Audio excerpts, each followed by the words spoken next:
In today's video, I'm going to teach you how to import a note in Evernote.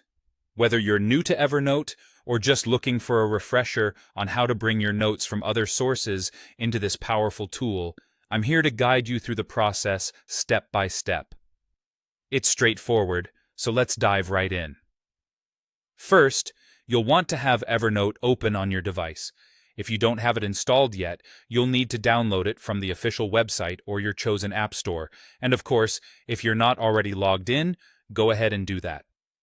Once you're set, direct your attention to the menu bar at the top of the Evernote window.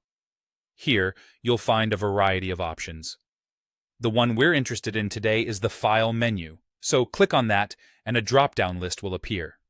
Within this list, you'll see the option labeled Import. Hover over it and select it. This will open a new window allowing you to navigate through your files. Now make sure you have your .enex file ready. This is the file format Evernote uses to store exported notes.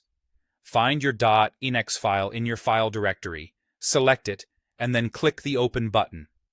You'll find this in the lower right corner of the window. At this point, Evernote will begin importing your notes.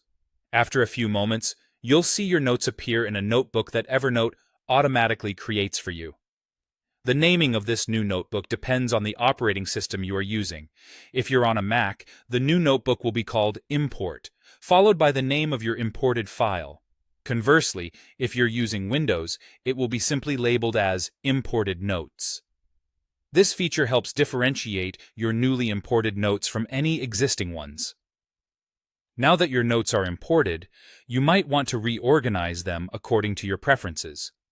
You can easily move or copy these notes to any of your existing notebooks. You can do this by selecting the notes you wish to move, right-clicking, and choosing where you want them to go. Keep in mind, though, that the original notebook structure from your .enex file won't be maintained. However, the good news is that any tags associated with your notes will remain intact. This can help with organizing and searching through your content later on. And there you have it. That's all you need to know about importing notes into Evernote. By following these steps, you can seamlessly integrate your valuable notes into Evernote, making them available across all your devices where Evernote is installed. This ensures you have everything you need at your fingertips, whenever and wherever you might need it. Thanks for watching, and happy note-taking.